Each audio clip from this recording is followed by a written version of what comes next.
Hello everyone and welcome back to Bastion. I'm Nosferatu the No Life King and we're going to go ahead and continue through our game. So, all the introductions are done and we've started in through the gameplay. We've completed the first level. So I'm going to go ahead and we're just going to go ahead and jump right into the second level. Just like I knew he would. The core hums in his pack. The monument's calling for it. Well, it looks like it didn't save this from last time, so let's go the ahead. Windbags used to be alright. Then the calamity took the floor out from under him. Let's go ahead and put our forge back. Get that taken care of. At least I think we can. Oh, here we are. Kid does it again. Only fair he decides what we build next. Here we are. A lot of things need fixing up in this world, and we can start right here. Where is it? Here we are. It did save that though. Alright. Well, let's go ahead and get started then. We are all set. Picked up traces of other cores while the kid was out. Ah, this is a good one. I think you will enjoy this one. So let's go ahead and jump right in.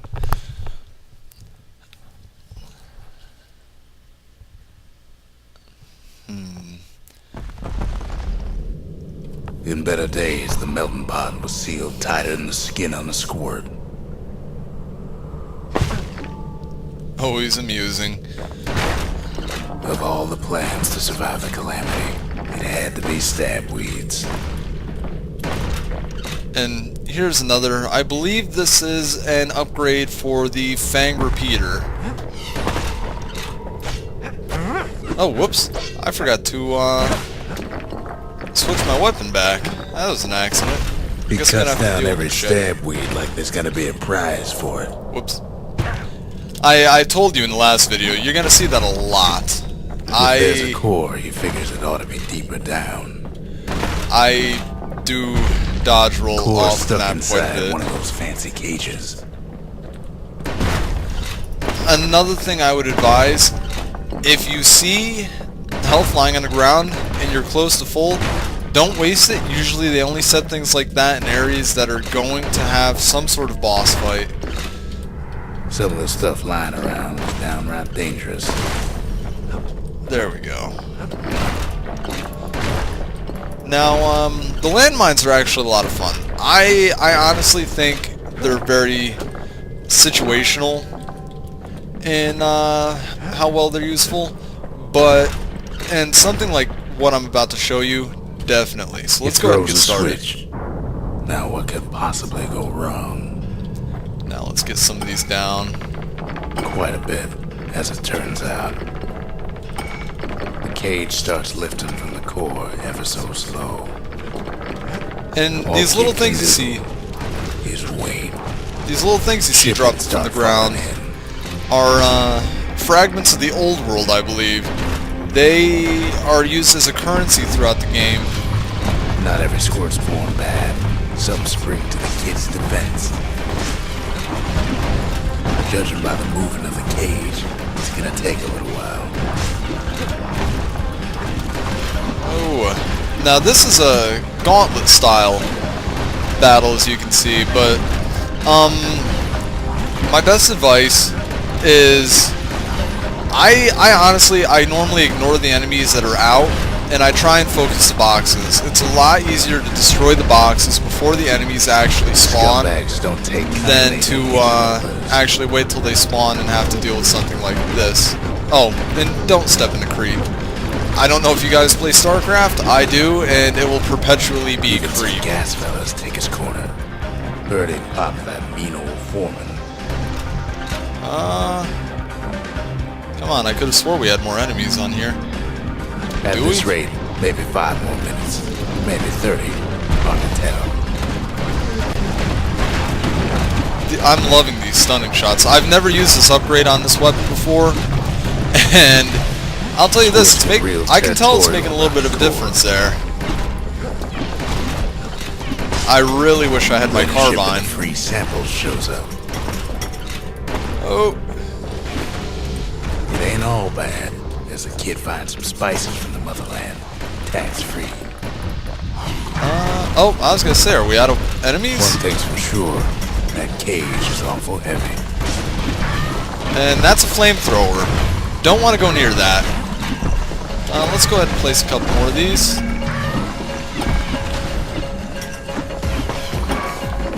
I'm really just kind of messing around at this point. It's a troublesome scene to be sure.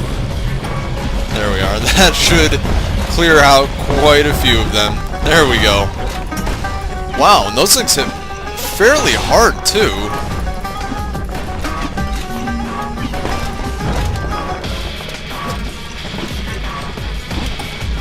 A few moments left, and the core goes free.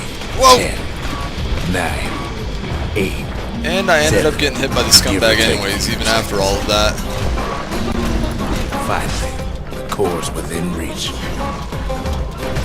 And done. I apologize. I'm one of those few that overuses the dodge roll a tad. And I've had a couple people tell me it's a little disorienting. Alright, let us head out and I will show you one more level. It's a nice short one. Keep in mind, as the game progresses, you are going to have longer and longer levels towards the end. And, really... I still remember the look on his face after that one. Really, after the first couple levels are still kind of continuing through the game introduction and things like that. And you'll know, I believe it's around, Cinderbrick Fort, a level that you'll see here in a little bit, that you really get away from having the tutorial part in there and you get more towards straight gameplay. So let's go ahead and get that in there. Finished, but the new world's just getting started. Alright, there's that. Folks voyaged across the boundless sea to found Caelandia. It was good living here for a while. Alright. And I would advise, third thing, distillery. Let's see if he has anything to say. No? Alright, the distillery, what it is when you level up in this game, I do believe you gain a little bit of health with levels, but you gain slots at the distillery to give you passive bonuses. I've mentioned this in passing before. You can see I've got mine here, and you can buy more brews, drinks, whatever you want to call them, once you purchase the Lost and Found, which is usually the next thing I buy. Moonshine's a bit of an acquired taste, like a mouthful of horseradish. Alright, now let's fix my weapon real quick, and there we go. And let's head off to the next level. Let's see if we can finish 2 in 1 video this time.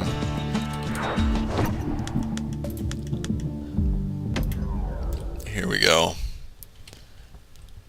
I believe if I remember right, there's a nice little bit of lore at the end of this level that you'll like. Couples used to walk the sundown path. Kid ain't here for pleasure though. Alright, here we go. But then,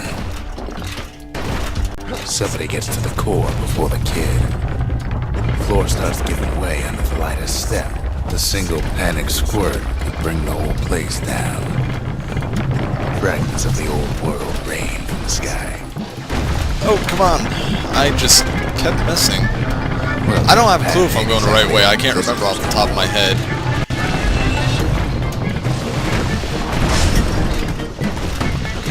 Oh wait, I remember this. Only certain panels, I believe, will fall down. The entire map won't become destroyed. It was intended for usually strolling and such.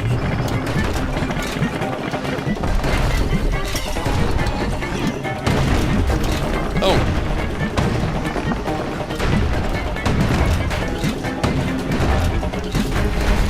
I'm gonna just try and blast through here. Bridges link the path together. One of them bridges whips the kid along.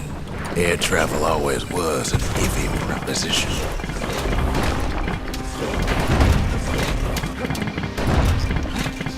If only we wanted to make my dodge rolling worse, let's, as I was saying, let's go ahead and knock every single panel out from beneath me. Everything, even when the wind blows.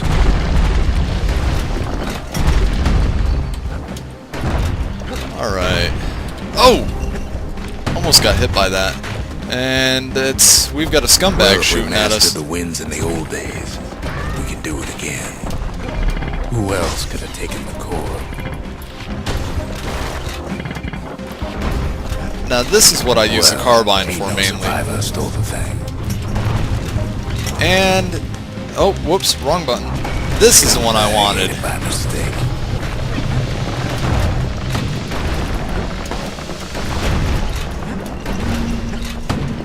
Fights like this, usually when you don't have your upgrades and things like that, I would always advise taking out the turrets first. It's very easy to dodge your enemies, but going through and having those bullets come in too is quite difficult. And always have a lot of map awareness with how you're going to. I play a lot of games like this, and it's why I go through as quickly as I do, but it's little stuff like right over here. A lot of people won't see things like that, and there's quite a bit of hidden items in this game. No, they used to ship live munitions down the path. I just leveled up, yay! Oh, and it's not gonna let me progress until I get this, I don't think. Oh! That's not even fair!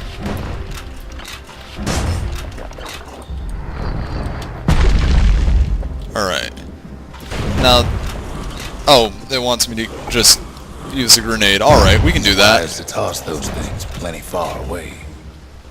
So, let's go ahead. You can see these enemy boxes over here. Let's go ahead and knock them out. And, oh, we got one left. Here we go. And let us continue a little bit forward.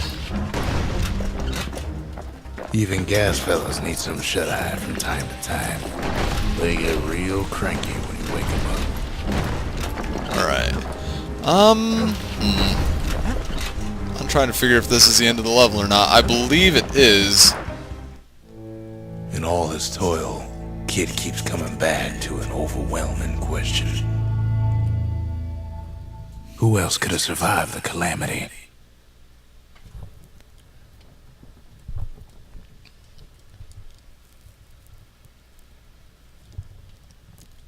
Here we are. That actually wasn't the bit of lore that I thought it was. So we didn't find the core that time, but that ain't about to stop us. I thought that, I believe it may be on the next level, but here pretty soon, you'll get to see, and you'll obviously know where it is and what I mean, but it's going to change up a little bit. There's going to be a little bit deeper elements to the story introduced, and, oh, I get a new drink at the distillery. What do we want? Health tonics fully restore health, and +2 health. Wow, why am I not using that already? If you're feeling low, count on the buttery flavor of our own Bastion bourbon. Yeah, and I honestly don't know why I didn't choose that one earlier. That is one of the most useful ones you could possibly get, because generally your little health tonics, they only do about, I can't remember, about half a bar originally, and it's very ineffective because you've got 3 health tonics, half a bar per each, and I believe that puts you up to 5 and full bar. It's going to make your game a lot easier. You'll be able to do a little bit higher difficulty, and I'm going to get the Lost and Found next, but after that I'll get the Shrine, and I will show you the basis behind what you can do to increase the difficulty of the game, and where and how it's going to directly benefit you. For now, I have been No Life King. The game is Bastion, and as always, come visit us on the Minecraft server at mc.puegoable.com. You guys have a good night.